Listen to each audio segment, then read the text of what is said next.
Olá, meus amigos, tudo bem? Sejam todos muito bem-vindos a mais um vídeo desse canal.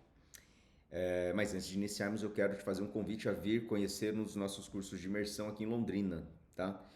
Eu sempre digo que se você tem a sensação de que a sua vida está meio estagnada, que ela não está andando muito para frente, eu recomendo que você faça uma imersão presencial, tá? Por quê? A imersão presencial, mesmo que você esteja aluno online, tá?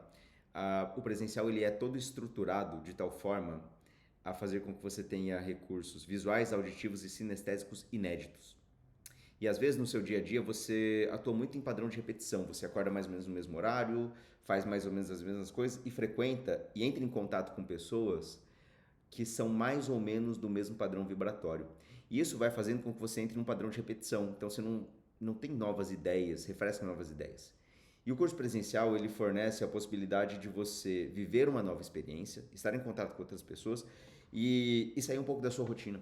Então aqui nós temos programação social, todo o conteúdo do curso ele foi estruturado para você ter uh, uma uma experiência diferente. Então você vai ressignificar muitas coisas e quando você muda o contexto, você muda o seu entendimento e aí você permite um padrão de mudança. Então presencial é realmente uma grande virada de chave. Se você tem interesse, o link está aqui na descrição do vídeo, tá bom? Bom, o tema de hoje é se você não faça cirurgia no dia que você tirou coroa, tá? E o que tem a ver isso aí? Seguinte, não quer dizer que você não possa fazer cirurgia no mesmo dia, tá? Mas quer dizer que se você é um profissional de um único profissional que trabalha no consultório, no dia que você tira a coroa de um paciente, você tende a fazer um preparo, a pesar muito a mão.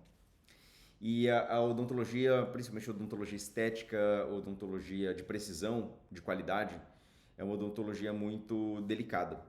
Quer dizer, ela não é só delicada, mas ela requer um senso tátil muito grande. Então, quando você vai tirar uma coroa de zircônia, quando você vai tirar uma coroa de silicato, IMEX, na broca, tá? Não no laser, né? Mas você vai tirar assim, desgastando. Ou quando você vai fazer muito preparo, tá? Se no mesmo dia você tem que trabalhar com um procedimento que ele é muito delicado operatoriamente, como uma cirurgia de recobrimento radicular, você meio que perde o tato, sabe? Você tem uma tendência de perder o tato e às vezes você não entra com a mão tão leve assim. Então, por exemplo, o profissional que é bom em cirurgia periodontal de recobrimento radicular, cirurgia de recobrimento radicular é uma cirurgia extremamente delicada, tá bom? É uma cirurgia que depende, tipo, você tem que fazer um movimento preciso e com uma delicadeza muito grande, porque qualquer coisa você fenestra uma papila, você abre uma incisão onde não deveria.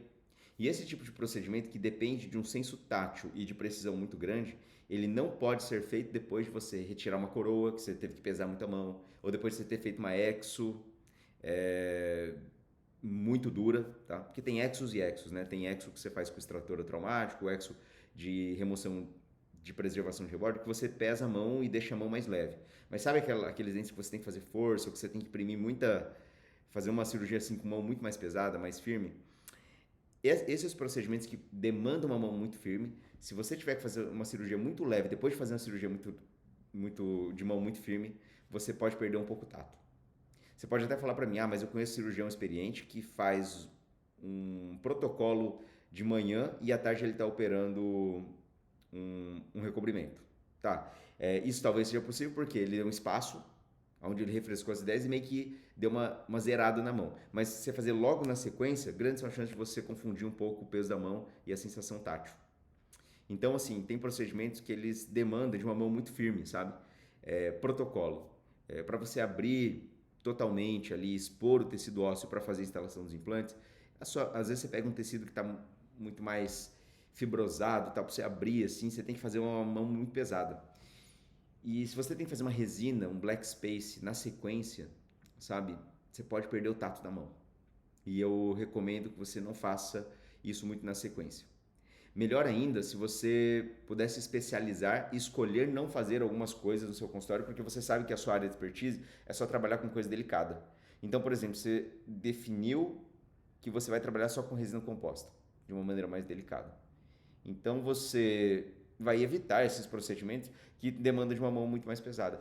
Isso aí foi inclusive um dos motivos pelo qual eu dei uma diminuída na parte cirúrgica de implantodontia. Eu não vou dizer que eu não opero nada de implante, eu até opero, porque eu tenho formação de especialização em implantodontia, porém, não é minha área de expertise, não é o que eu tenho feito de rotina, justamente por isso. E, inclusive, eu não faço mais protocolo, não faço mais levantamento de seio maxilar, sinus lift, eu não faço uma série de procedimentos da implantodontia, justamente por isso, porque eu acho que são procedimentos que demandam uma mão muito mais firme, e se eu ficar fazendo procedimento de mão firme no meio de procedimento de mão delicada, eu posso confundir as coisas. E eu parto da premissa que eu não sou tão bom assim de ficar manejando a sensibilidade tátil na minha mão. Então, por exemplo, eu faço implantodontia, mas uma implantodontia leve, de área estética, sabe, de unitário, de coisa assim. Mas eu não faço a implantodontia pesada. E eu acho que a tendência é que o cirurgião bucomaxilo que trabalha com implantodontia mais pesada, ele tem uma certa dificuldade de fazer o procedimento extremamente leve, como é, por exemplo, um recobrimento radicular em dente inferior, sabe? Ou o caso, por exemplo, de um fechamento de um black space com resina flow bem pouquinho, sabe? Volto a dizer, não quer dizer que seja impossível, talvez tenha cirurgiões aí que são muito bons em tudo, que a gente conhece alguns dentistas aí que são bons em tudo que eles se propõem fazer, faz.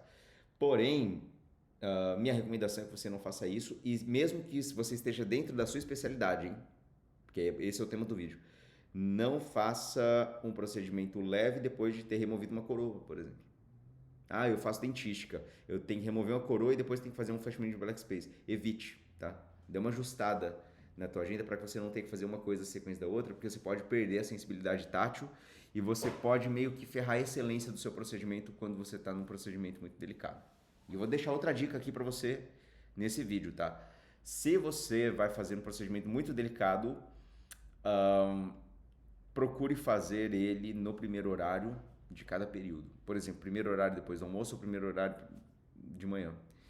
Porque provavelmente você vai ter menos influência do que você já passou na rotina clínica. Tá? Quem é de consultório aí, atende muito paciente, tem agenda com um certo volume, você vai perceber que fica muito difícil você fazer procedimentos conforme passa o dia e você está com a agenda muito cheia. Porque um atendimento ele influencia o outro. Tá? Até energeticamente, depois esse assunto até por outro vídeo. Mas energeticamente, por exemplo, você pega uma pessoa muito desequilibrada no primeiro horário, energeticamente falando, tá? Você tende a projetar um pouco disso para o próximo paciente. Por isso que, à medida que o profissional ele vai ficando muito diferenciado e ele vai fazendo procedimentos muito de altíssimo nível na odontologia, a tendência é ele atender menos. Ele vai querer atender 1 ou 2 pacientes por período. Ou às vezes ficar com um paciente o período todo. Não é incomum profissional que é muito renomado atender um paciente por período. Porque ele sacou que se ele ficar atendendo 4 ou 5 no período, ele acaba tendo uma sobrecarga energética de outros pacientes ou pode influenciar o paciente que está na sequência. Então a tendência, presta atenção nisso aí, a tendência para o profissional, quando ele é mais sofisticado, é ele ir atendendo menos, só com mais qualidade, porque ele consegue, às vezes até, não é nem racionalmente falando, mas ele percebeu meio que arbitrariamente que se ele amontou muito paciente, ele começa a sofrer muita influência energética cruzada entre pacientes. E aí pode prejudicar. Nem sempre prejudica, mas pode prejudicar.